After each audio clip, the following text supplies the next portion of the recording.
អូនចង់ឲ្យម៉ាមីអានអីឲ្យស្ដាប់ធានអូនទៅសាអូនកាទៅសាលាអូនតាទៅសាលា មកម៉ាមីអានឲ្យស្ដាប់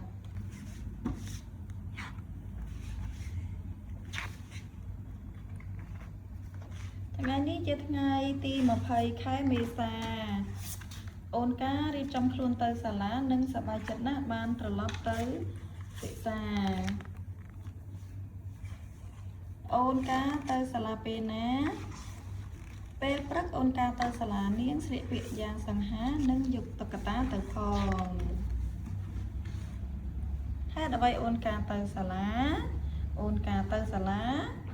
ព្រោះចង់សិក្សានិងនឹកមិត្តភ័ក្តិនៅសាលាមាននីតាមេសានិងបុប្ផាដែលលេងជាមួយគ្នាសប្បាយអស្ចារ្យអូនកាទៅសាលាដោយរបៀបណាប៉ាដប់អូនកាទៅសាលាជិះម៉ូតូពាក់មួកការពារទាំងប៉ានិងអូនកា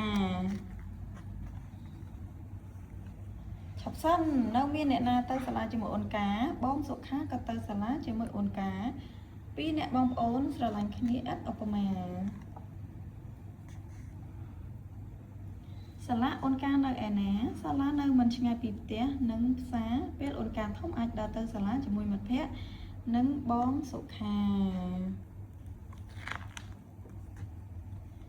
ក្នុងសាលាមានអីអស្ចារ្យក្នុងសាលាមានដើមឈើ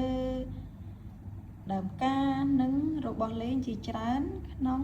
សួនច្បារអូនអូនទៅអូនទៅ អូន ទៅ កាធ កា ំ ឡា ប៉ុណ្ណាអូនកាធំជាងបន្ទប់ថ្នាក់អូនកាធំប៉ុណ្ណាថ្នាក់អូនកាធំជាងបន្ទប់ប៉ាម៉ាក់ក្នុងថ្នាក់មានតុបតែងស្អាតអស្ចារ្យពណ៌ចម្រុះក្រដាសបត់ជារូបបក្សាបក្សី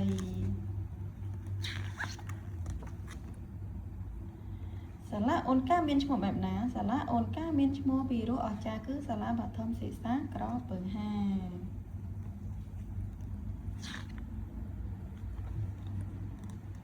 រាល់ថ្ងៃអូនកាចង់តែទៅសាលាអូនកាប្រាប់ថាស្រឡាញ់ការសិក្សា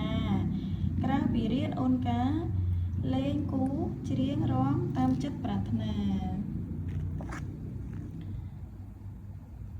ទៅដល់សាលាអូនកាឆ្ងល់បាត់មនុស្សទៅណាការពិតអូនកាបងសុខានិងប៉ាច្រឡំថ្ងៃមកសាលា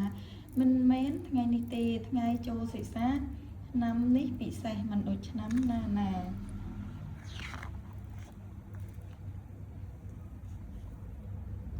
ចូលកងមិនមែនខែមេសាគឺថ្ងៃទី19ខែឧសភាទេណា